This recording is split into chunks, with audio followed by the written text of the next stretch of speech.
Hello, everyone, and welcome back to Meta. I think this is like episode 22. Had to skip a week in there. We were really busy, but here we are back again, and there is a lot of StarCraft to talk about, and I'm pretty excited. Two Frenchies on the show that I have not had on the show before, but have wanted many, many times.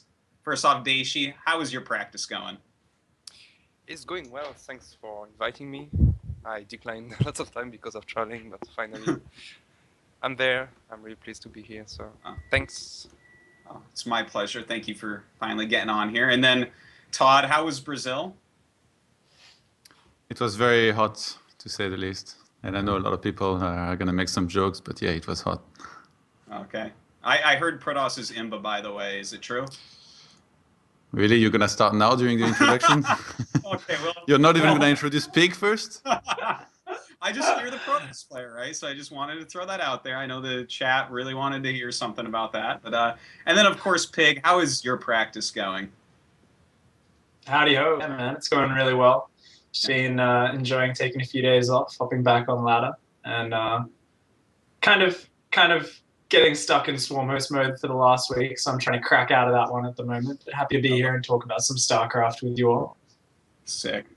All right. Well, there's like actually just so much to talk about today. There's no way we can ever cover it all. You know, Code A just finished up. Code S is starting. All the WCSs are going on.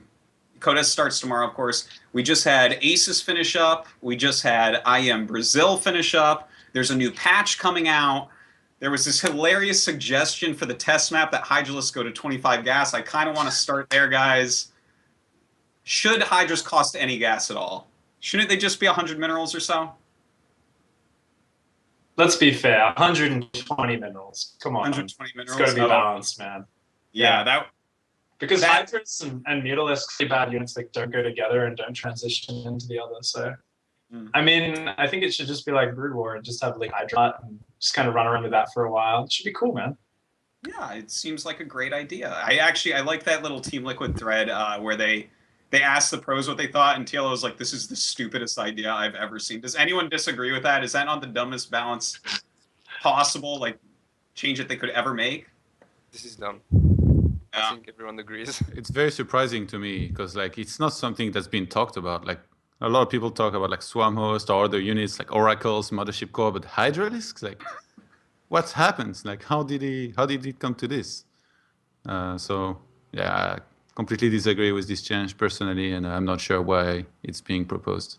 Well, you know, it was funny for me to see it, and I just wanted to bring it up because it is so funny to me that anyone would even think to do that. But there is a new patch coming out, so let's actually talk about the new patch and not the hilarity of the possible Hydralisk change, and that is Time Warp cost increase going up to 100 from 75, Ghosts starting with Kadarin Amulet, and just a little change at Daedalus Point because that map sucks. So I think we can skip that piece of it because everyone, even Zerg players, probably think that needs a fix. But what about the Time Warp and what about Ghosts? I can start. I think it's a start, but it won't fix the problems that are involved into TVP, because the problems are the amount of possibilities that Protoss have early in the game. And yeah, Time Warp will help. Ghost won't help, because if you want to make a push with some Ghosts, anyways, they will have energy when you hit the Protoss base. So that helps, but I don't think that's where they should go. Okay. What are you thinking, Todd? I think the Time Warp change is good. It was definitely needed. 75 is not enough. I think even in PvP, Time Warp is still pretty damn good. You will always bring your Mothership Core with you, try to Time Warp your opponent's army so he cannot escape. And so good change there. But I think, as Dayshi said, this plus the Ghost change doesn't really change too much in Protoss versus Terran. The Ghost change, it could be big, especially since if you think that when Protosses open Colossus, they are very vulnerable to SCV pulls and pre-storm timings. Now, what is it going to be like when you open Storm to be safe against that, and your opponent pulls SCVs, but this time with Ghost, and you cannot have Colossus on time. So it's going to be SCV pulls all over the place, just because Terran struggles a lot in the matchup right now. And I think, as Dayshi said, Protoss has a lot of possibilities. And by that, I think they mean you can go 6 gateways and hide it really well so that your opponent doesn't spot it.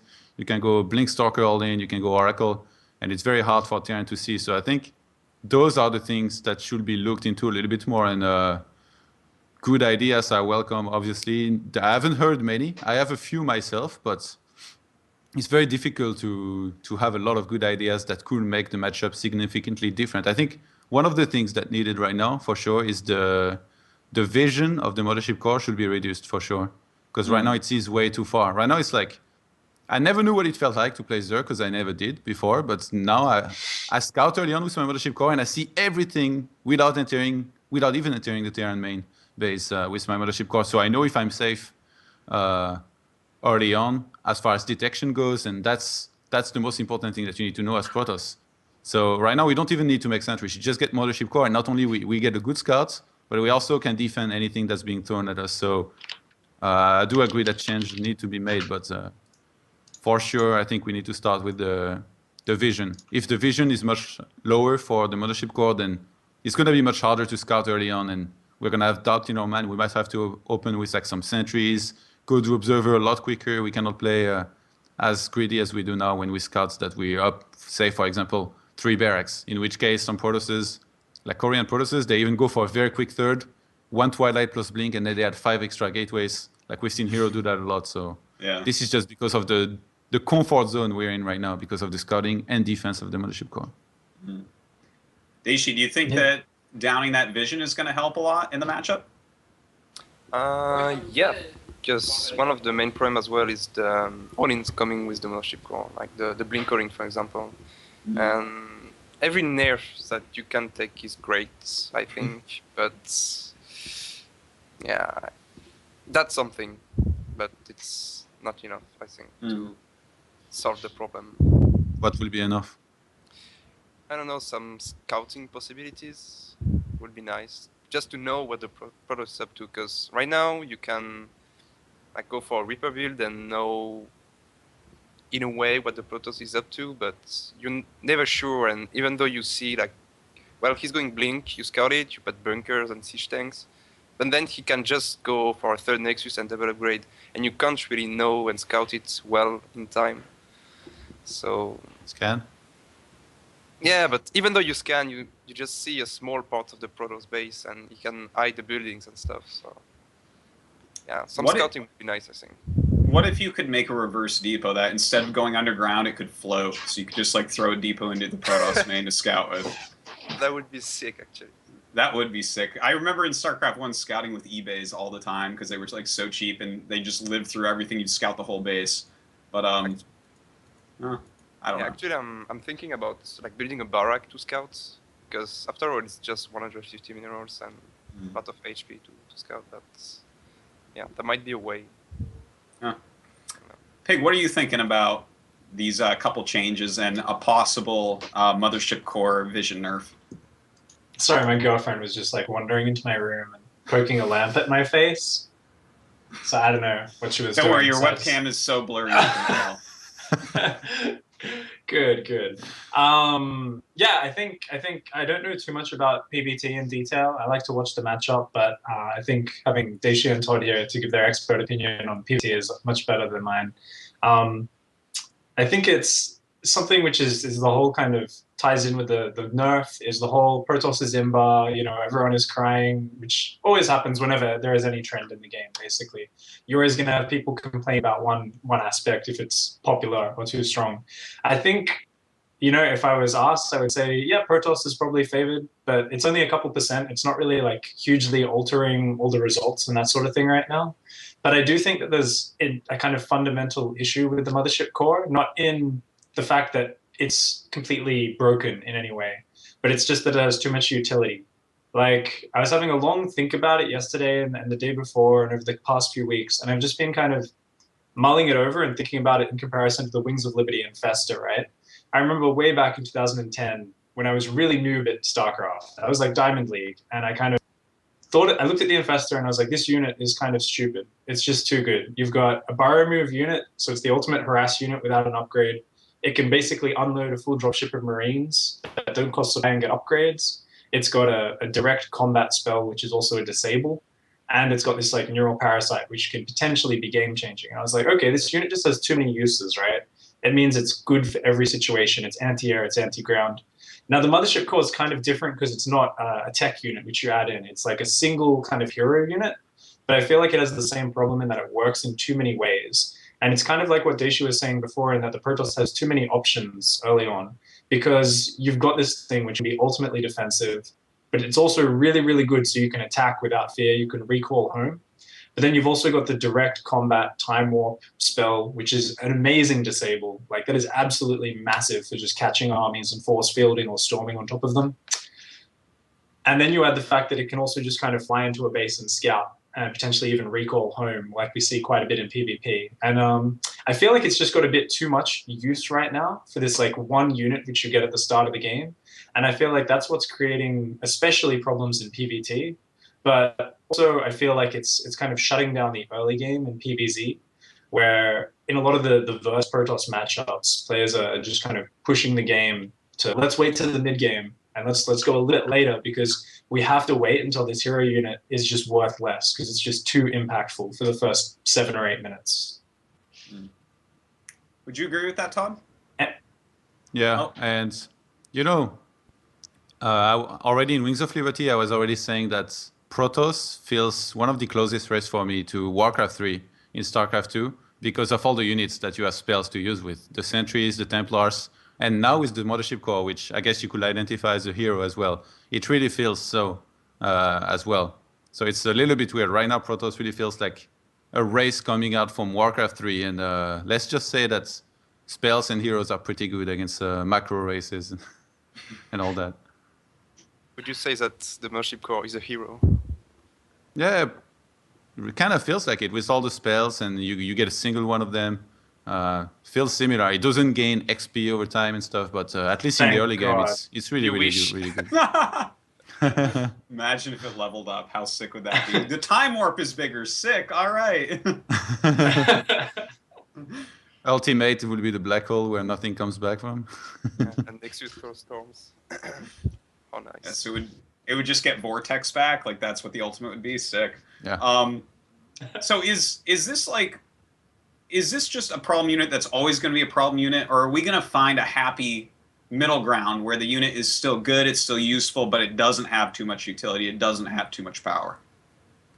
I think if you look at what happened to the Infesta, right? You have this unit which is still really useful in a lot of cool different ways, but you take away the ones which are really, really game-changing, or you nerf it 30 or 40%, and then suddenly I think it's not quite as powerful.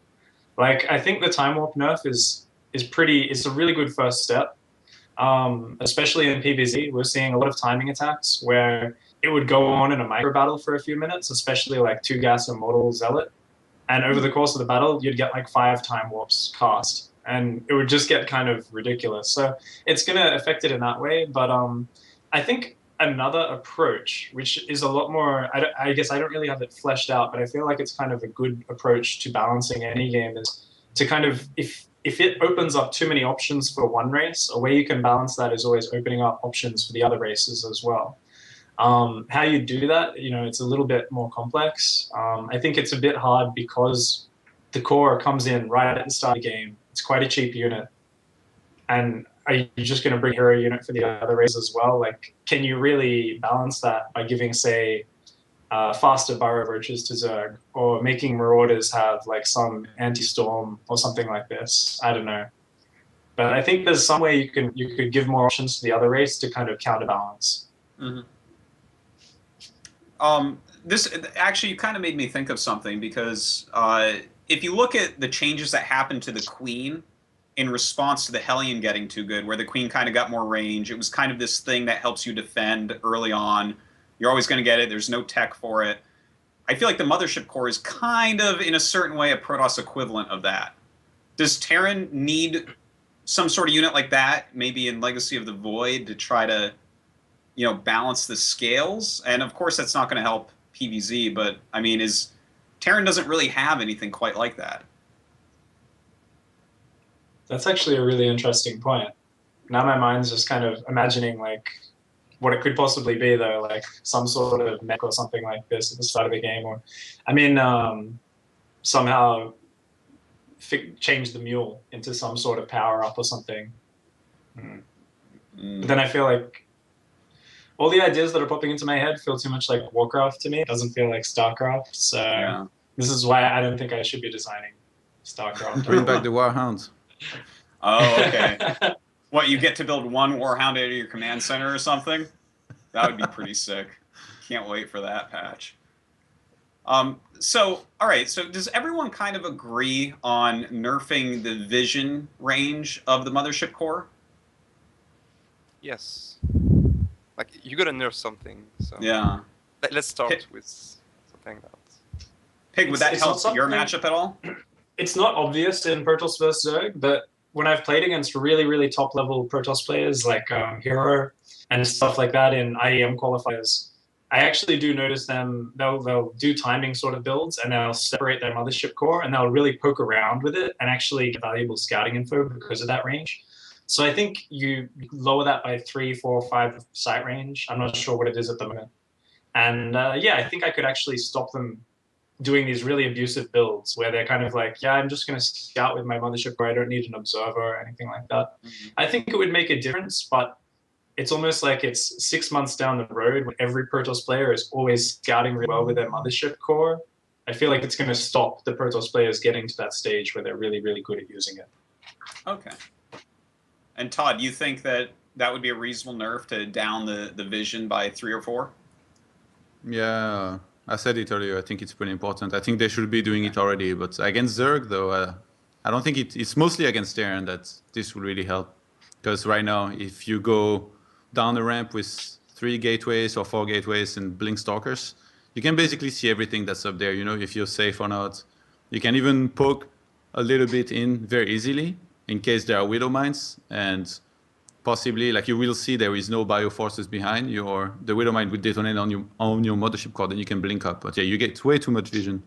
If you really had to get in there with it, like put it at risk to be able to scout, then even the early game scout that's every Korean Protoss is doing right now with the mothership core to know if there is a factory or not, already that is completely denied, and it changes the matchup a lot too, because as a Terran now, you will finally actually try and catch the mothership core. Like right now, they don't even bother because they know the Protoss is going to see from afar. But right now, I think they will place their Marines accordingly to try and not be scouted. I've been seeing a few more players, notably some Koreans, trying to send out some Marines to catch it, but you're quite right that the mothership core sees them coming and then just runs away. It's kind of funny.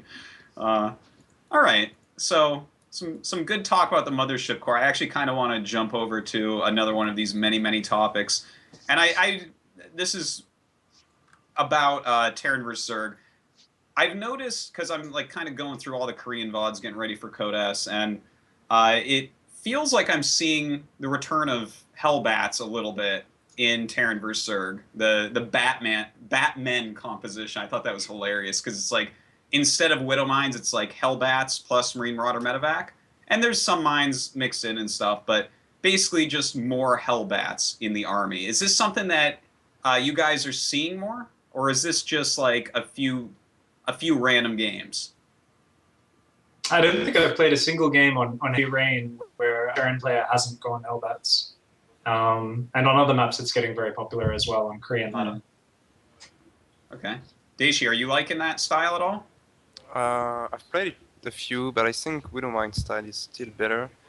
It depends a lot on the composition of the Zerg, but it's something that's starting to come more and more, but I'm still not convinced. I still think that Widow Mines are just better in a lot of situations. Like against Mula, you can always like take out a big grab of painlings, which can change the game, and yeah, I think Widow Mines are still better. Okay. Pig, you mentioned something about you're seeing on Heavy Rain a lot. Yeah, I mean, what would the reasoning behind that be exactly? There's obviously the one feature of Heavy Rain is that, I mean, I always think of it as just the counter-attack map. As a player, you're never going to fight your opponent front on Heavy Rain. It's absolutely riddled with choke points, and there's the one path down the center of the map, which is just this narrow, horrible choke point. So I feel like for whatever reason, well, I guess just it's very, very strong to have any sort of Terran push going down there. Widow Mines are very strong as well. But on the Korean ladder, pretty much every game I play on it, it's always the Hellbat Marine Marauder style. Usually they're not even bothering with any mines. They might go 2 mines right when they start, swapping the factory back onto production after it's been building reactors. But after that, it's just pretty much non-stop Hellbats. And quite a few players are going into Thors really, really quickly. And at first, I was just kind of shocked when I started playing against it because I hadn't played against it in a long time. And I was just because I was engaging in the wrong way. So it kind of, I feel like the way it works is it's a little bit slower moving than the Widow Mine style. I feel like with the Widow Mine style, there's more threat in the army when it's balled up, and the Zerg can't just kind of YOLO into it as much. Whereas I feel like with the Hellbat style, they really want to be pre-spread out more. And I feel like if they do get a nice spread, there's almost no way to engage into it cost efficiently. But the Hellbats are very slow moving units. It's kind of painstaking to move them around. So I feel like once it gets to that stage of the game, you still just beat it, just constantly avoid the army and pull them around the map. And you see the kind of Marine Marauder Hellbats struggling to keep up with where the Zerg is. And eventually they're forced to push onto creep, where the Marines just disappear to speed banelings, as they do whenever they're deep on creep, and Mutalisks tend to clean up. It's kind of something where I haven't actually been focusing on my Zerg versus Terran, so I wouldn't say I'm like fully versed against it, but I feel like that's the gist. You just kind of, it's this push and pull battle where even more than with Widow Mines, the Zerg has to counterattack to win, and I feel like the Terran will just get pulled around, which is why the Terran's very reliant on drops. They have to constantly pull the Mutalisks back, because I feel if the Mutas get across the map in force, without Widow Mines defensively set up, they kind of just get pulled around in circles, and the Zerg ends up just overwhelming them and expanding across the map. But did you say that it's slower to push with Hellbats than it is with Widow Mines? Yeah, I feel like it is, even though it obviously it can kind of push across faster because you don't need to borrow the mines. I don't know. I just get this feeling that it's a little bit slower. To me, it's like when you play Widow Mines on a map such as Heavy when there is a lot of run-bys, it's really great because you can see the run-by coming, and if the Zerg doesn't take care, he can lose like 20 Zergling to 1 Widow Mine shot. And when you push with Hellbats, you can just go for it. You don't have to burrow your Widow Mines and wait for the Zerg to engage into your army. You can just go for it really quickly. So yeah, I kind of disagree with that. I think Widow Mines are better on a map where there is a lot of run-by. And on a big map like, I don't know, Frost on Crossbows, it should be better to go for Hellbats because you can just go for it and don't wait for a Zerg to take a big concave and just YOLO into your army of Widow Mines, because now they learned how to counter the Widow Mines and just deny them completely. I feel like if they come... Like, I kind of agree in that it's got that pushing power where it's really, really, you can just kind of charge in. You don't need to set up the Widow Mines, so-and-so. But I feel like if they do that, you get the full surround. Like, the army is almost worthless because the Marines go down so quickly to speed banelings whenever you've got a full flank. I feel like the flank wasn't as effective against mine play because the Widow Mines, it's a lot harder to dodge with the Zerglings, and they're kind of more effective with the splash damage. But when you've got the Hellbats, as soon as they're surrounded, like they need to keep the Marines alive and they need to constantly stim them back because as soon as they're gone, there's no anti-air in the composition. Yeah, it's really tough anyways. TVZ is tough to get. It's very iffy. Like, I'm still undecided about it. These are just kind of my initial thoughts because it's only been going on for a few weeks now. But yeah, I feel like that's the way it is. So speaking about your thoughts on TVZ while we're on the subject, what about mech? I know you had some thoughts about mech, Pig, and Dayshi, I know you're definitely not a mech player, but let's talk about that a little bit in the matchup, because we've definitely been seeing the resurgence of mech, especially on Yeonsu in Korea. So what are you guys thinking about it in TVZ at the moment? I think it's really created some exciting games recently. I think, like, just as from a spectator standpoint, not as a player for a bit, if you think of, was it Dongri-gu versus Flash on, I think it was Sejong Station. And there was also, like, Maro playing against Sulky in a few games in Pro League. They were like some of the most back and forth epic matches, but I don't know if Yeah. it's actually like that powerful in terms of end game, which I've heard a lot of players talking about. Well, some of the games that I've been watching with it, especially in Code, like a lot of players have tried it. Like Gumiho, obviously, he's always someone that's been trying to do mech. Bravo is doing it. Cure, Byong actually did it, and they all had some pretty good success. And I was impressed because I feel like they had a better handle on the late game than previous mech players. Because I remember like last year, anytime you go mech, basically the first Viper attack kind of fucks up your C-chain count, and then it's like a battle from there. But these guys were like, they were pretty on top of everything. People weren't going Vipers as much. They were trying to go Swarm hosts, like into Mutas and stuff like that, but with the fantastic upgrades. And I don't know, I felt like they were showing some pretty strong late game play. Yeah, it's definitely very, very strong. I think especially on a map where you can establish a fourth base as the Terran player quite easily. Like it's pretty damn good. I really like the Banshees mixed in as well. Like a couple of 3/3 Banshees is really good, and I think that's one of the main reasons why we are seeing so much Roach Muta Swarm Host. I thought Rower versus Cure yesterday. I was just watching that VOD earlier tonight, and I thought that was really cool because it's actually a very active way of kind of trying to fight against the mech play, especially on such a tight map as Yonsu. Trying to use kind of constant counterattacks with tunneling claw roaches. You've got Mutalisk squads both kind of trying to backstab constantly, but you've also got swarm hosts constantly pressuring the front and kind of borrowing, moving to another location and borrowing.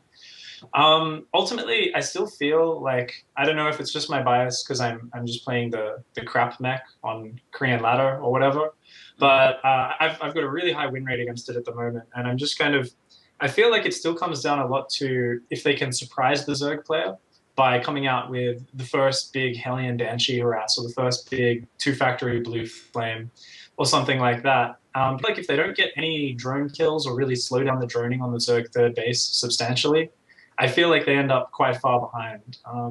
So I really feel like the two strengths are the fact that heavy Hellion pressure, heavy Hellion Banshee pressure, this sort of things, they transition so easily into mech because you want to starport with the tech lab. Banshees just go really, really well for defending, say, just roach speed aggression. You've got to force some mutas or hydras out of them. But also you've kind of got on the other side that like, yeah, I don't know. It's just, I actually completely forgot what I was, sorry, it's quite late here. So my brain totally disappeared. It's much more of an EU-friendly time. It's even later for you there than it is for me here. But Dayshi, what do you have to say on the whole mech versus Zerg? Why aren't you trying it out? I think it's boring to play, even though you can multitask with Albas drop and stuff. But yeah, I love the biostats so much that I just don't want to leave it as long as I can, because it makes the TVZ so much better. It's just skill-based. You can just have a godlike split and win games with it, have a perfect macro and stuff. Whereas mech, it's more about strategy, I would say. Right. Okay. And you can face swarm hosts, and that I just don't want. So yeah, that's why we'll just keep bio forever, I think. All right. And Todd, I know you're a Protoss player, but do you have any thoughts? Because kind of becoming a commentator type of guy too. I haven't seen all that much TVZ lately, and it seemed like in all of those that I saw, the Terrans were playing bio with mines, not with Hellbat. So I guess they're sticking to what they think is best. And if some people play mech, though, I personally find it pretty entertaining to watch, unless it's like, you know, there is different kind of mech. Like we say mech, but there is those guys that just sit there and literally they try to go up to 4 bases with defense everywhere, sensor towers, and then they want to reach like 15 Ravens, sometimes even more. I'm not going to mention any name. We all think the same right now.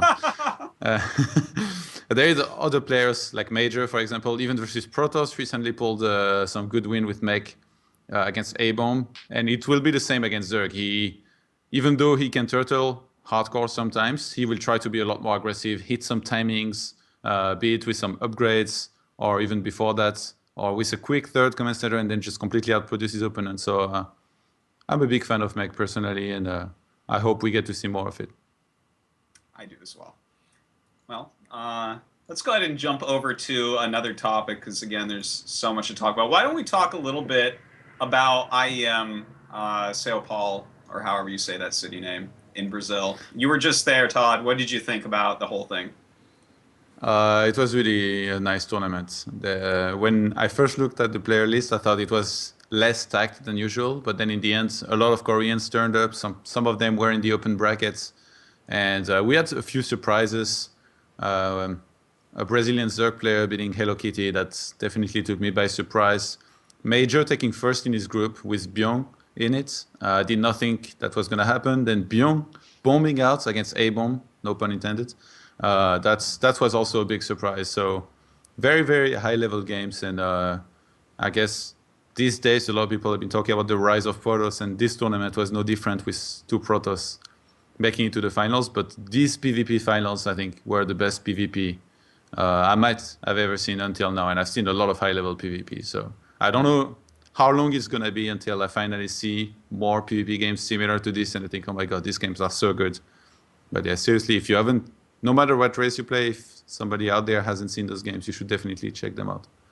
And yeah, other than that, MC, I was actually surprised.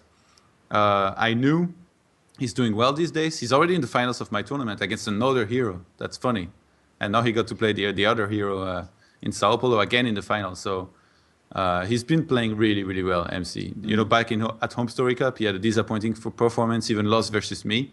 I know he was kind of inactive at the time, but now he's really stepped it up. He practices A-Ton, and it makes me really happy because he's one of the biggest names out there, and seeing him perform well, definitely one good thing to see for any StarCraft fan. Yeah, I actually really liked. I believe it was you that said during the tournament that, you know, like back in the old GSL days when he won multiple GSLs, it wasn't as competitive as it is now. Yeah. And to see MC playing this well right now, this really is the best he's ever been. And I totally do have to agree with that. Pretty awesome to see him do so well. So what would be your matchup of the tournament? Was it the finals? Yeah, I think the finals, definitely. Like, it was. I don't see any other games that will come close to it. Major against A-Bomb was pretty cool because of the Meg, but it's just, you know, one single game. MC versus Hero was 5 ridiculous games, basically. Yeah. All of them super high level. With MC versus Hero, my favorite probably would be the one that we talked about earlier on Yunsu, where he was going for Dark Templars. He saw it wasn't going to work. Oh, God. Yeah. It's watching a PvP of this level too. It's so interesting for me because I really try as much as possible to put myself in their shoes while they are playing the game and think with the information they have. And the decisions they make throughout the entire game are so sick. Like MC, he knows that his opponent's going to be ready for DTs. Reaction right away, get an Archon, get a bunch of Stalkers, moves up the ramp and tries and get a snipe on all those important units of his opponent before he has too many Immortals. And everything they were doing was insane. And I would say the second highlight of this tournament for me was Hero's second victory in an Intel Extreme Masters, but the way he did it too. Like, it was so convincing. He lost a single map during the entire brackets, and some of his games were absurd. Like versus TLO, he sends an hallucination, and it's like, nest his mind in action or something. Like, for the next 10 minutes, he knows everything that's going to happen and the way it's going to happen. And then he goes for his push, he's ready for everything, and he just kills TLO on Polar Night, I think that was. So that was pretty cool to see as well. That was pretty sick play. And TLO, it felt like he was on a heater, you know, especially after that Bomber win. What did you think about that match, Pig? I thought that was pretty damn awesome. I was really impressed with. I think I'm a bit of a Hero fanboy because I guess it's partly because he's such a character and he's always smiling and whatnot. But just playing against his PvZ and just watching his PvZ, it's kind of disgusting because he's that good. And it's exactly what Todd says. He sends a hallucination, pokes around with his mothership core a little bit, and he knows exactly what to do. And also looking at his play in some of his games was really fascinating because I really like how he does these weird things. Like, he'll go for a really fast robotics like you would for, say, a 1 or 2 gas Immortal all-in. And he'll just put it right on the edge of his base, like next to TLO's Overlord. And you're just like he wants it to get scouted, but everything he does from there is based on what he sees with his hallucinations, and it's just like there's this intense mind games going on constantly. But I feel like he just constantly puts his opponent in this position where he's like, am I going to be really aggressive? I'm going to give you some information that says I am, but then I'm just going to kind of take a third base but not build probes, and then I'm just going to kill you with really, really sick force fields and time warps. So yeah, I think it's really gross. When I watch Euro play, I feel like PvZ is really imbalanced, even though when I watch other Protoss play, I don't. So yeah, I thought that was a really, really sick series. I think TLO played perfectly against Bomber for how Bomber was playing. I think like a lot of what TLO was doing wouldn't make sense against any other player, but his set against Bomber, I feel like he just played exactly how you should play against Bomber. Like really careful, really good scouting, and really unit heavy, and just kind of crushing Bomber's pushes. I'm curious, what do you think about Heavy Rain? I think the map is for TVZ. No, I mean TLO versus Bomber, and actually no, I mean Habitation Station. That you saw that map where he took the golds. The gold base, yeah. Yeah, it was like a very special game. Like, what's your take on it? TLO messed up that game. He accidentally 2 overlords on 9 supply, and he shat his pants, decided to build a spawning pool and build 8 zerglings. Bomber didn't scout. Bomber got demolished by those 8 zerglings. TLO microed them perfectly, and he went and killed like a couple SCVs. And then TLO just did like the most. He kept poking with his overlord, kept scouting with his lings, and I feel like he just played that kind of really smart from there. He stayed really economy kind of light for a little while he was figuring out what was going on, and then he just went for burrowed roaches, which I thought was just a kind of stylistic way to finish the game. Do you think that's a solid way to play the matchup, or like against Bomber, or just it was like a one-time thing and he did everything on the flow? I think it's a time thing, and I think it was just a really good flow, you could see. I think TLO had a lot of momentum from the early game, and I think if you've got a lot of momentum, you're in that sort of situation. And also, if you look at, there's quite a large area between the third base, whether it's the gold or the other. There's always going to be a decent amount of wide open ground space for roaches to engage, especially if you think there's not going to be turrets everywhere. You're always going to be able to get a half decent engage. So I don't think it's something you'd repeat, but I think it was cool. No matter what, it was cool. Okay. Dayshi, what did you think about the TLO Bomber series? To be honest, I didn't watch it because Asus was running at the same time. But I did see the A-bomb against Byung game. Oh, okay. That was a bit disgusting. Because it was perfectly the problem of the matchup nowadays. About the Terran not knowing what the Protoss is up to. He went for DTs and stuff and just killed. He's in Codes, right? Who? Young, yeah, he made it in. So yeah, A-bomb, who is, I mean, he's good. He's like top 50 GM in Europe, but beating one of the 3 hero Terrans in the Codes was, I felt a bit hopeless after that.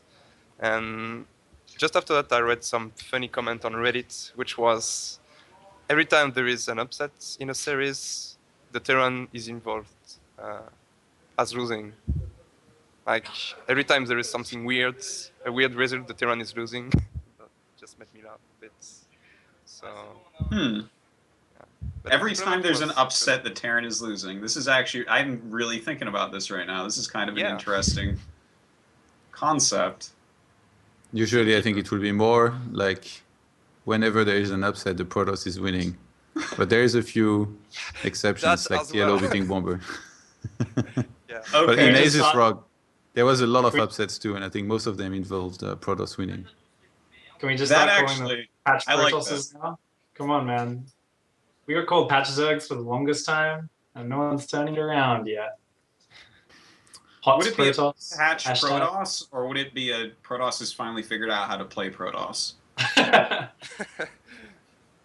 Actually, it's really hard to say. Like right now, a lot of people complain about Protoss very heavily. Like whichever stream you tune in, or if you look at any website or any chat, a lot of people are complaining about Protoss. But like, not that many things changed as far as changes in the patches and all that. So, and Protoss, remember, like we were really struggling not too long ago. It was Yeah. other races winning a lot of tournaments. Early on in Heart of the Swarm, I don't think Protoss had much success at all. It was just Zerg winning the first few, then Terrence started dominating, and now it's Protoss. So I'm questioning this a lot personally. Like, I go on those not meditative, but like I think really hard, kind of like Pig was saying earlier, and I'm trying to figure out like why did this happen and how did this happen, and it's very hard to come to a logical explanation for all this, other than the game's super competitive and Protoss finally woke up. They found a good way to play, and now everybody slowly is doing the same as all the other Protosses that had success too. Well, what do you guys think? I have to agree with that personally. I think it's Protosses are finally figuring out how to play better and better and better, because not that much has really changed with Protoss. But when you look at the way that Protoss has always played, like they started out so aggressive back in the day, and all of the Protoss heroes were people like MC that are just like sick at micro and execution, and like that doesn't work for everyone. But finally, like strategically, people really fucking know how to play with Protoss. Like as you guys were saying with Hero, like he scouts you, knows exactly what to do for the rest of the game. A lot of Terrans and Zergs are already like that. Don't tell me Sulky doesn't know what to do at every fucking turn. He does. But now Protoss know how to do it, and no one's used to this because they're playing strategically well, and of course, everyone can throw down force fields. So that's what I think. I think it's more because Protoss has a lot of strategies that are hard to think about. Like it's really complicated. So they took some time to manage to do it properly. Whereas Terran and Zerg, we basically do the same things since months. So now that the Protoss knows the metagame as it is, they know how to counter it in a lot of ways. Whereas the other races don't really know how to change things to counter what Protoss can do now. So I think Protoss just learned the metagame and managed to know that they understand how the game is played. They can just enjoy and kill everyone. They understand the other races better than before, for sure, I think. Yeah. Like before, it was like everybody focused on their own race and knew it. Like the top players, they knew it really well. But now, even like lesser players, say like not professional players, just master players, they know the other race, even themselves, a lot better than before. So they know what we've just talked about, where like for a turn, it can be pretty hard to see how Protoss opens. So they try to exploit that as much as possible. And one other thing I think too is that before there was very few Zergs that had great injects, but now with everybody playing a lot over time, every Zerg has like sick inject, very good crisp spread, good overload placement. Before it was just a very select few. And for Protoss right now, it's the same thing with force fields, with hallucination. A lot of players, they discovered when to scout, when to force field right, and that's why I think it also helps doing a lot better. Yeah, I have to agree. I remember when HOTS first came out, and I could do anything against Protoss as long as I injected well and kind of hit timings all over the place, and it was really cool. And then like a month would go by, and Protoss would get a lot better, and I'd be like, all right, I've got to really, refine my strategies. And another month would go by, and I'm like, shit, everyone's really good at using time warp now. Like, this is really scary. They keep time warping my army really well. And it's yeah, they've steadily gotten a lot better. Personally, I don't know if it's just because I don't think I can compete if I have a negative mindset, but I don't really think it's imbalanced for PvZ at all. Like, I feel like I can always win on just about any map. And I feel like that's mostly, I guess, because there's enough variety that you can always throw out a Zerg. Like, there's a large number of strategies you can use. I think PvT might be a different story, though. Like, PvZ, you've got neuters, swarm hosts, infestors, roach hydra pushes. You've got upgraded lings into infestors and ultras. You can mix broodlords in. I think Terran is usually kind of... I think the TVP hero in the world, I think we can all agree, is Marrow, right? And he's kind of just Marine Marauders all day, every day. Never gets a ghost, never builds a Viking. Yeah, but playing as Maru is quite a challenge. Actually, Palt played in a similar way, I thought. Yeah. Palt is really supply impressive. box. Yeah, versus Hero, he played very similarly. Like, he didn't really go for Ghost. He just made a ton of bioforces, medevac drops everywhere where he had to, and he won 2-1 against the champion of the tournament, who who looked invincible against everyone else. So I guess there is some ideas to be taken from this. And if you think about it, Port is not the fastest player either. He's like very good at execution in his build. He's gonna react very well to a lot of things, but he's definitely not one of the fastest Terrans that can drop everywhere and like really make it work for them. I have to say on this series though, he was attacking in like 2 or 3 places at the same time, then pulling back on time. And we actually saw Major do similar things versus A-Bomb. I think it was on Habitation Station again, where he was attacking on 3 fronts, pulling back before the Colossus and Storm would get in there, and he won very convincingly. So this might be the new Terran versus Protoss that Terrans need to aim to play like. But yeah, it's very challenging. I'm not going to deny that. Yeah, his control on Frost was awesome. That was actually a favorite game that I should have mentioned. Pulp on Frost against Hero was really, really sick. For GG as well, the Asus, he faced a lot of Protoss and he did a lot of multitasking with Hellbats, which is not so common in the matchup, and it was quite impressive. He almost took down Sun in the semifinals, I believe. I think it was Sun, yeah. So, Damn. yeah, don't At make Aces? Vikings. Yeah, It was Deer that he lost to. I think. Yeah, It was Deer, Deer. 3-2. He was leading 2-0 and then Deer just managed to counter his playstyle and break him. Speaking of Aces, we should definitely bring up that tournament as well. Quite a nice one. San is playing pretty well recently, huh? Although I do have to say, I think that Life played like shit. I think he played terribly. It was uninspired. It was unintelligent, a lot of his play. And I think, Pig, you might agree with that a little bit. Yeah, I think I couldn't say it better myself.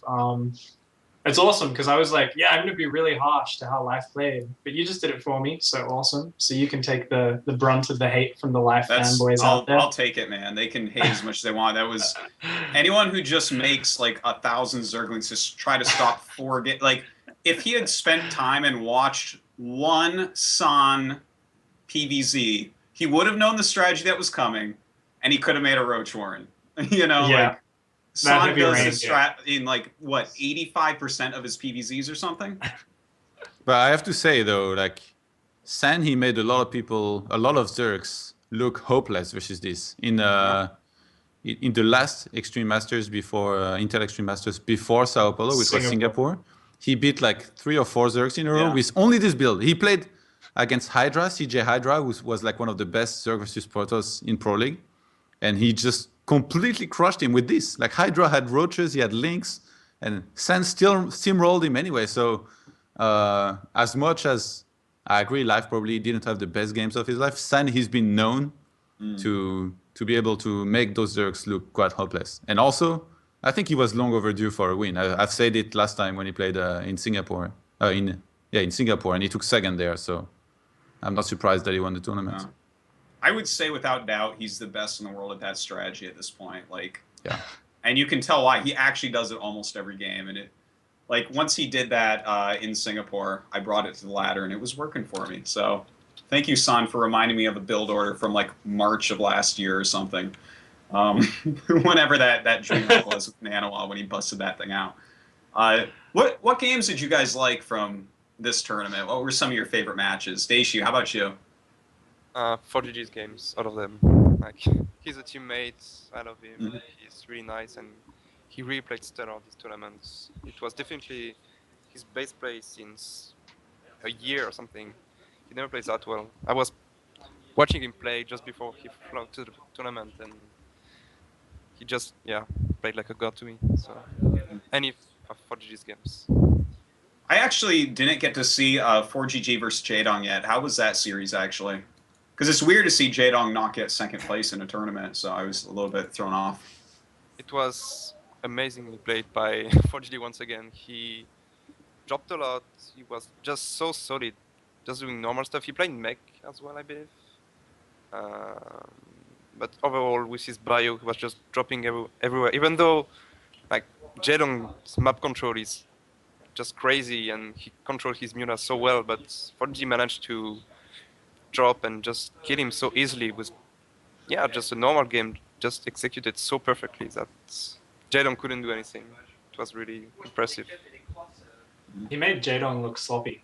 I thought that was really impressive. Yeah, Like it's yeah. very, very rare. You see Jaedong making mistakes, but he was forcing mistakes out of Jaedong. Like it was exactly what you said, straight up biomine, out multitasking, lots of drops. And you were seeing Jaedong kind of get flustered and he wasn't splitting his units quite right because he just realized he like missed a drop and it would kind of be dropping and he'd turn his mutas around or he'd be busy dealing with a drop and his mutas would just try to fight Marines and he'd lose like 8 of them. And there were a lot of those games, Jaedong was in the mid game and he was in a strong position. Like he was up in supply on huge creep spread, and 4GG would just kind of bowl him over. So that was actually a really big surprise to me. Yeah, if you want to learn how to multitask at a turn, just watch the game on Habitation Station. It was just ridiculous to see. Like 2 drops at a time plus the main army attacking at the front to deny the creep. Yeah, 4GG. I think there was a few players that's kind of disappointed in these tournaments. Jaedong, in my opinion, was sort of one of them. He lost. Who was it to? He beat Hero, which was good, but then he lost to Life in the second group stage, which is still okay. But then losing to 4GG, you wouldn't really expect that out of Jaedong usually. And recently, I was hosting a tournament, and he lost in the group stage as well. So he lost to Dayshi and then to MMA, and I think it was like the games versus Dayshi was close, but against MMA, he just kind of got destroyed. So maybe he's not in the best shape that he's ever been in.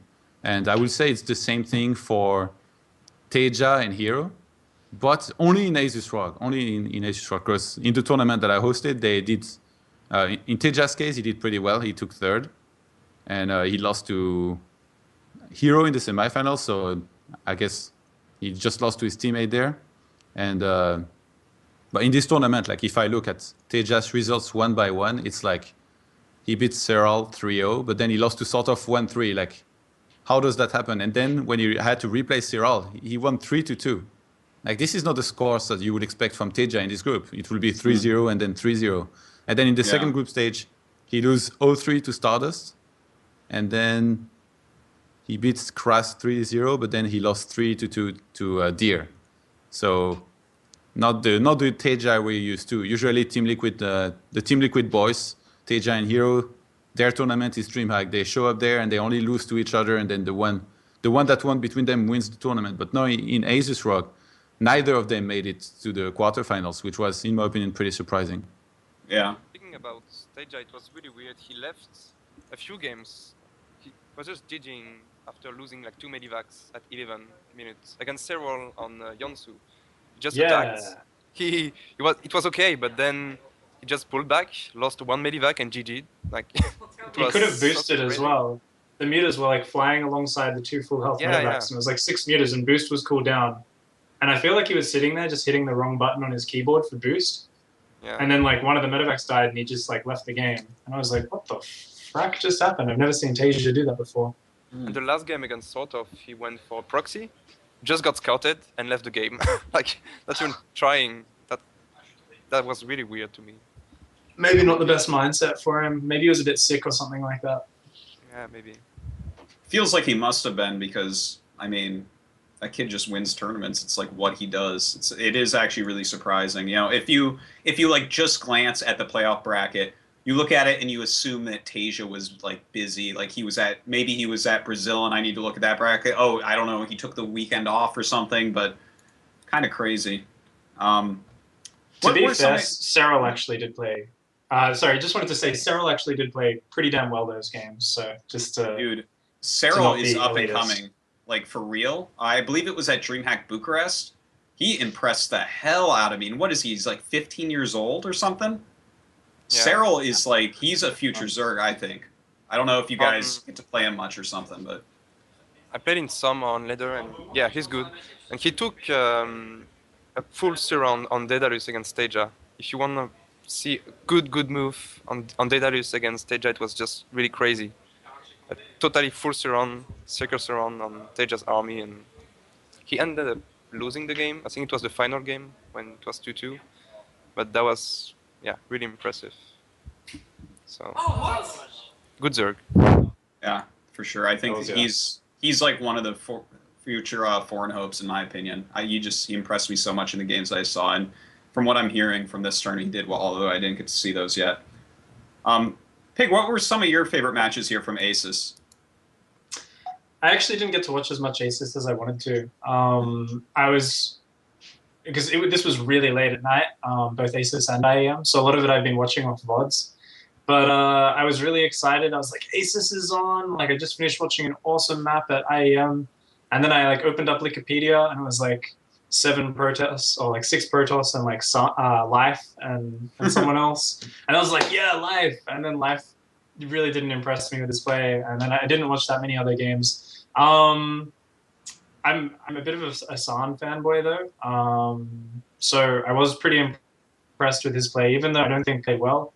Like the Alta Zim game, I just thought it was kind of amusing to watch San take absolutely 0 chances. It was the most patient kind of Protoss, build up the perfect death ball and just do a perfect engage, use all your spells really, really well. I think San's kind of been building a reputation for the last year as one of the best, if not the best, Protoss vs. Zerg. And yeah, he really showed it in that tournament as well. Yeah. I think Wellmu played a pretty good set against Life as well, despite I don't think he's actually been able to practice all that much recently, and he looked really dominating, taking him down 3-1. But yeah, unfortunately I didn't get to watch too many other series. I've really got to watch the finals VOD because I actually really enjoy San's PvP. He makes a lot of pushes work, which I wouldn't really expect. Mm-hmm. I have to totally agree with the thing that you said about the Ultra Zim game against Life, because I'm still a little bit behind on Asus. There's just so many VODs to watch right now, but that Ultra Zim game like blew me away when he added like the 5 Stargates and just got every upgrade. He waited and he's like, okay, I know that there's going to be like 50 mutas popping out. I'm ready for that. And then he attacked. Oh man, I love shit like that. That's totally Artosis style right there. Yeah. So, any other games you guys want to go over from Asus? No? All right. Nope. Sick. Now, actually, there's kind of an interesting thing, Pig, that you were talking about, or that you mentioned to me, rather, before, not on the stream, about taking time off to play better, and you mentioned something about Jaedong. I don't know if that was... Yeah, it was actually... Because he didn't do that well in this tournament, so it's kind of interesting to bring that up, I think. Can you... I mean, I have no idea about Jaedong's personal circumstances or what he does with his free time, but I was watching Jaedong play, and sometimes I felt like I love Jaedong's stream. It's it teaches me how to multitask like I'm meant to play, and the way he always counterattacks and stuff. So obviously, I think most Zerg players look up to Jaedong, but watching his stream recently, since he started streaming again, and watching some of his tournament performances, he has looked just a little bit off as Jaedong-esque, but I feel like he's already starting to kind of improve from where he was 3 or 4 weeks ago when he started streaming, really drastically. And I was just thinking, oh, he's probably taken like a month or 2 off around Christmas time and just, relaxed and enjoyed himself. And it's something I've really been interested in lately is, how do you be most effective with your time when you are a full-time pro gamer? We see a lot of players do really well as students when they've got something else that's, their job. And then they kind of swap over to full-time, and there's not necessarily a big increase for quite a while in how they improve and how they play. And I think it's the same for a lot of players you see getting burnt out or really hitting a plateau for a long, long time. And I was thinking that for someone like Jaedong, he's been at the top for so many years, and he's been one of the most consistent players. In terms of the number of finals he hit last year over such a long period, it's actually like one of the most impressive results you can actually see in a player. So I was thinking about it, and I was thinking, this is probably actually the smartest way. If you think about any professional sports player, you take a few months off a year, you have a huge off season, because when you are competing, you are putting absolutely all of your focus into this one thing, and that's all you're thinking about, and you're dreaming about StarCraft. You're staying up at night, practicing late into the night to practice with someone in different time zones, you're watching all your replays. And I think something where, because a lot of it's very isolating for foreign players, a lot of us just kind of go, no, I've just got to practice more and this is going to make me perform. And we see players burning themselves out right before important tournaments, going in, putting too much pressure on themselves. And for instance, I did that for like a long time And just recently, I've started like, making sure I take a day off a week, just do social stuff. And already the days after, I'm playing like 20, 30% better, and I'm learning new strategies faster. And I'm forcing myself to take, like, around Christmas time, took a few weeks off, zero StarCraft, hardly watching the game. And I came back with a much fresher mindset and instantly felt like I was playing a lot better. So I actually wanted to I didn't know who was on the show when I was mentioning that to you, but I wanted to ask you guys, do you take time off as well? And do you actually think it's really important to take, say, a day off a week and not touch StarCraft? Because I think it's really helped me out. I think it's really interesting and really important to do that. Personally, I took some weeks off in September after DreamHack Bucharest, where I didn't perform really well, and I felt an improvement when I came back, because when you're full-time pro gamer, you're just playing the game and you're just laddering and you're stuck in the meta game, and you don't really see the games differently.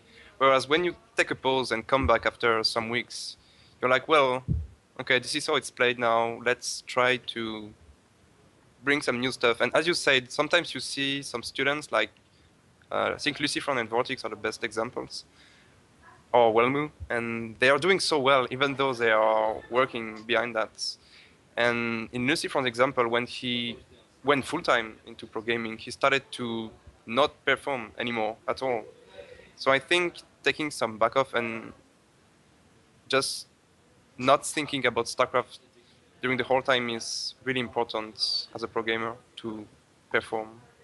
Because when you do nothing but practice, you're just stuck into your own game, and you really, I think it's really bad to just be playing all day, 10 hours, and yeah. But on the other hand, the Koreans are doing that all the time, and it's working for them as well. So I think it's both are working. Actually, I think that's a bit of a misconception. Everybody assumes that a lot of Koreans, they practice like 24/7, they never go out, they never play any other game. But I've lived in Korea, Artosis lives there now, and I can tell you they have a lot of nights out drinking. And when I say a lot, I mean like 1 or 2 a week minimum, I would say. They play League of Legends as well. In StarCraft 2, that's definitely, they have way more time off. I can speak towards a lot of what you guys are saying regarding the StarCraft 1 Kespa pro teams. And like, for instance, when you became a pro gamer and went full-time, which is kind of what you're talking about between people who quit school and then you don't see any improvement for like a very long time or something. Anytime someone was brand new, like drafted to a pro team or invited to join a pro team in StarCraft 1, they wouldn't actually expect for that player to even look better than when they got them for at least 6 months, because you have to like break down the player completely when they become a full-time professional and rebuild them completely. And also with the, as Dayshi, you were saying, it's like you don't think it's smart to play 10 hours a day every day, and I think that's definitely true. And in StarCraft 1, the thing is they basically they really didn't have much time off in that game. And the burnout rate was like the most insane, crazy thing ever. But there were people who could cope with it, and those are people like Flash or Jaedong that didn't need as much time off and could play at their best despite ridiculous practice hours. So kind of an interesting thing in that regard. But definitely nowadays, a lot of these guys have a little bit more time off, especially some of the top-end guys. And I have to say on that subject also, I have to completely agree that it's very important to take time off. But personally, for me, like I'm pretty old for a programmer. I'm almost 29 now. So it's very hard for me to play 10 hours a day. And I've been playing less and less over time. And instead of playing a lot, I rather do some studies, watch a ton of VODs and all that. And then when I play, give it a lot of thought, make sure I'm playing my A game and all that. So it has its advantages. It has its pros and cons. Sometimes it's going to make me a little bit inconsistent, but sometimes I will play really well as well, even though I'm practicing a lot less than some other people. But I would say a very important thing that a lot of people don't realize is that you should not only do the same thing every day. You should have a second game, a second hobby, so that you can take your mind off the game sometimes. For some people, it's going to be some sports outside. Some other people, it's going to be their girlfriend. And for me personally, it's Battlefield 4. Like I play 1 or 2 hours a day of Battlefield, sometimes even more, sadly. I spend too much time on it. And it really completely takes my mind off StarCraft. And when I come back, I feel really, really fresh with a new mindset. even if I had a bad session of ladder of StarCraft, and then I come back after a FPS session, I feel a lot better, and I know it really, really helps me. And I know that during the periods where I basically try too hard on StarCraft and only play like 10 hours a day for a few days, I get burned out very easily, and I'm in a terrible mindset where I'm very upset all the time. So it's very important. It's part of the conditioning, I think, that you have to go through as a pro gamer nowadays. I have to Absolutely. agree with that so much. That's why you play Hearthstone? You said it, not me, man. I tell Personally, ya. I'm seeing 4GD practicing at the Millennium House, and he's doing nothing but StarCraft. I mean, he's watching some Korean TV show here and there after his 10 hours of laddering, and he's not going out. He's just practicing, and it's working so well for him as well. So I think you either have to be a machine or have the right mindset to think about the game. Yeah. And Well, Yeah. he is very specifically, as I mentioned, one of those StarCraft 1 pro gamers from a Kespa team that actually made it through and didn't go through the big burnout. Like, he's a champion he's an MSL champion from StarCraft 1. So this is a guy that actually can put in 10 hours a day, every day, basically, no time off, and just consistently be pretty much top level. I don't think there's that many of those, but so many people try in Korea, we find some. And I'm sure there's some foreigners that could probably do it as well, but I don't think know. as No one well, tries it. like StarCraft 2 is less mechanical than StarCraft 1, so you don't have to play that much to be good at the game. If you have the right mindset, you have good builds, good execution, you don't have to play 10 hours to do things over and over, as in StarCraft 1, when you had to have perfect mechanics and crazy APMs. So yeah, that's a part of StarCraft 2 as well. Any other thoughts on that subject, guys? Nope. No, I think that's we about all it. Unless agree. you want to add the comments to Hearthstone, how much it helps you relax. It's a true thing. I actually completely agree. I try to find other games to take my mind off from, I'm a guy that studies StarCraft as many hours as pro gamers play it normally. So you can get burned out watching VODs, playing StarCraft. You can get burned out basically doing anything. And that is an absolute fact, coming from someone who has done nothing but esports and specifically StarCraft since like year 2000 or something. So I've gone through plenty of burnout phases myself. And I'm curious, actually, before you played Boudoir, what did you do? Like, what other games? Or I was actually a Magic the Gathering player before Brood War. Okay, but I mean, like, when you played Boudoir and you were getting burnt out, what else did you play to try? I played. I was into Smash Brothers, and like Mario Kart and stuff like that. Just whatever game at the time that people liked. But yeah. What do you do to relax, Peak? I go running.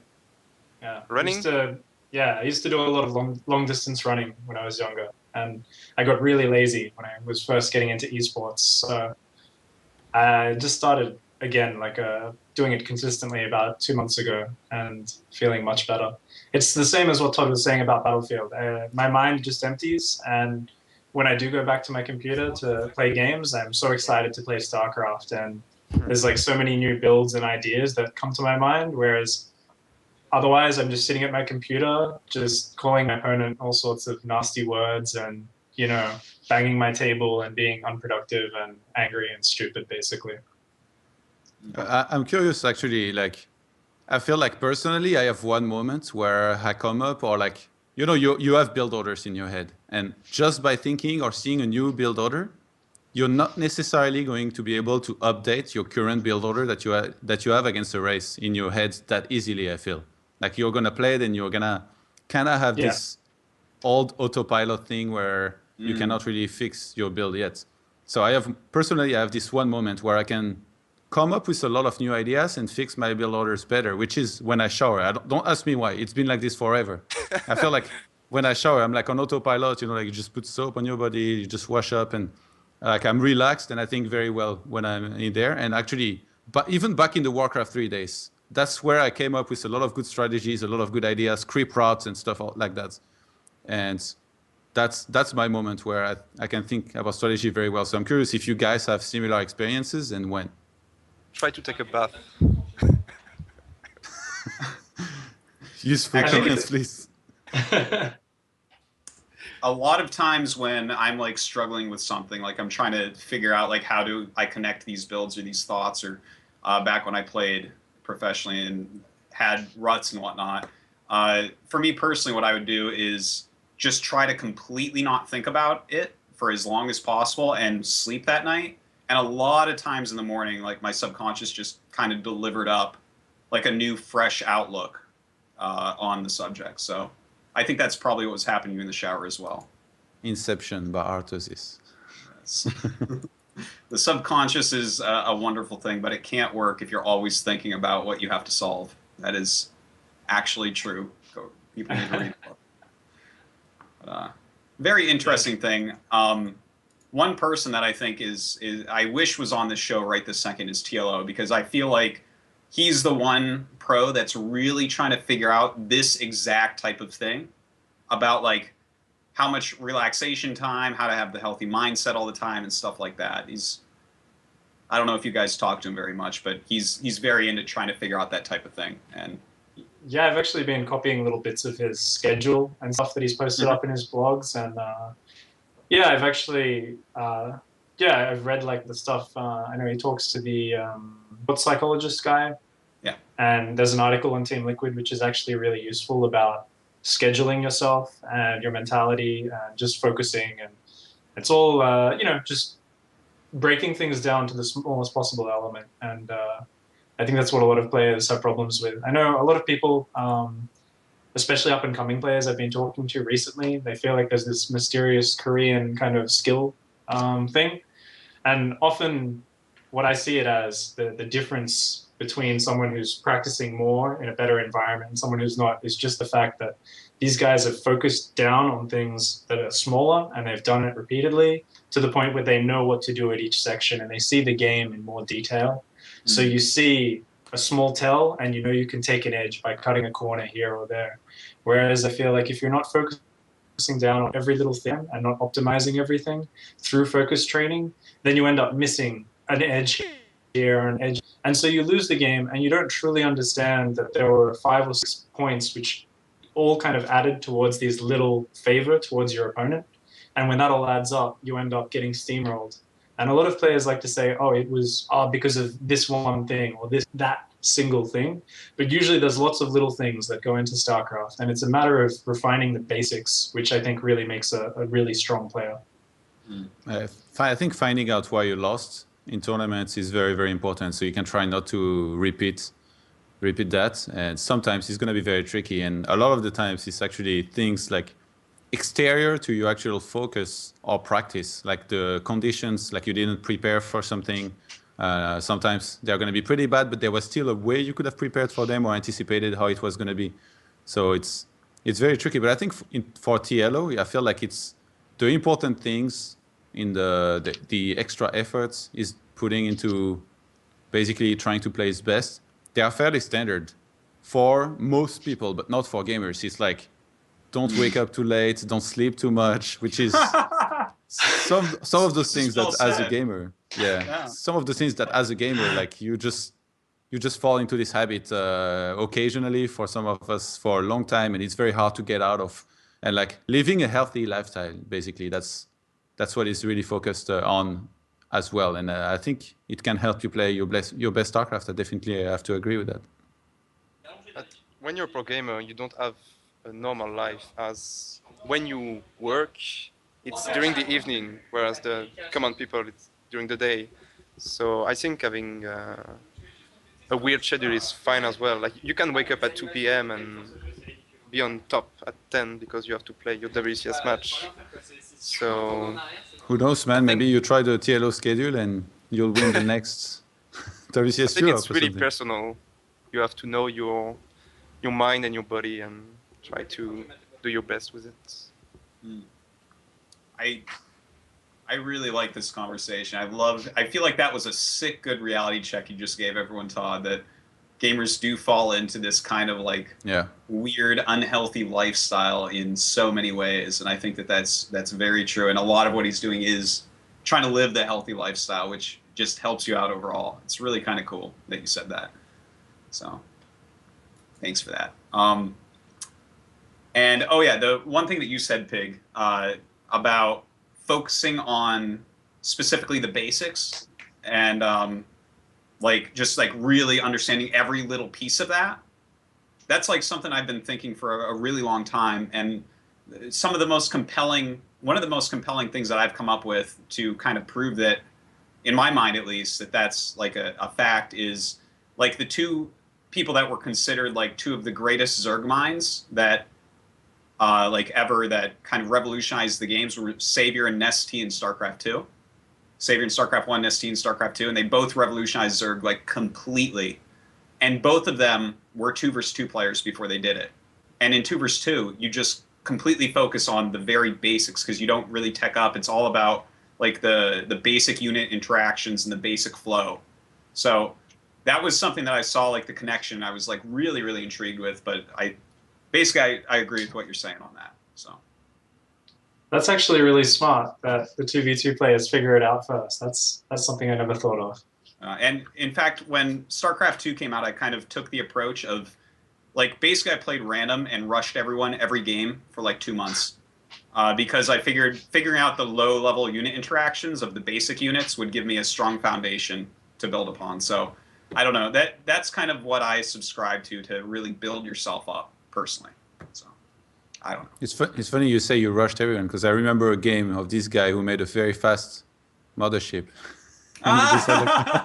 Yes, but I was doing a Marine Marauder rush to him when it popped out. that is a fact. Fun game. You know that has like 1 million hits on YouTube or something, that video. Great. Oh my. Okay, so any other thoughts on this before we close out?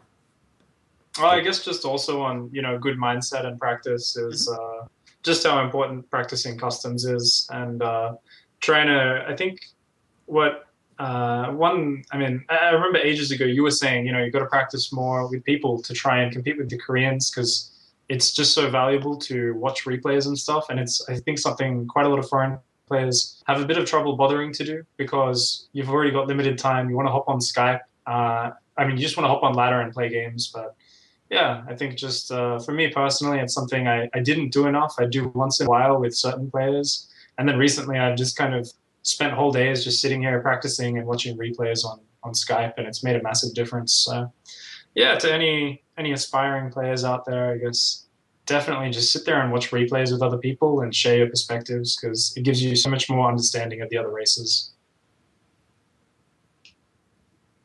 You guys agree, Dayshi and Todd? Yes. Yeah, That pretty makes much. sense. Yes. Rightfully so. What Pig says is true.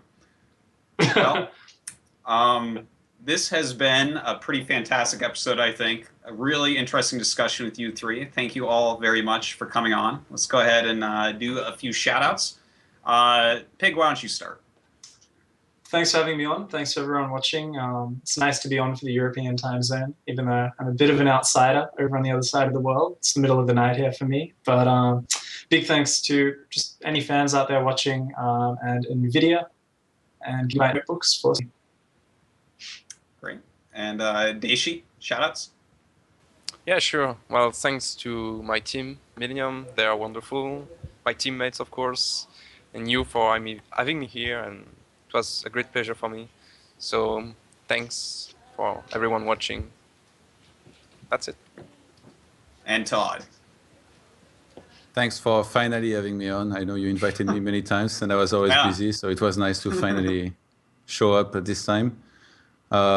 Thanks to my team, XMG, all their support, and thanks to Wear.com, who sponsored the tournament I recently hosted. I hope you saw some of these games, by the way, guys. They were pretty sick. I uploaded most of the VODs on my YouTube, youtube.com/ToddStarcraft. And the grand finals is actually going to take place this Friday at 11 p.m. European Central Time. And it's going to be between Hero and MC, so definitely tune in to check that out. I'm going to cast it with Roti on his stream. Awesome.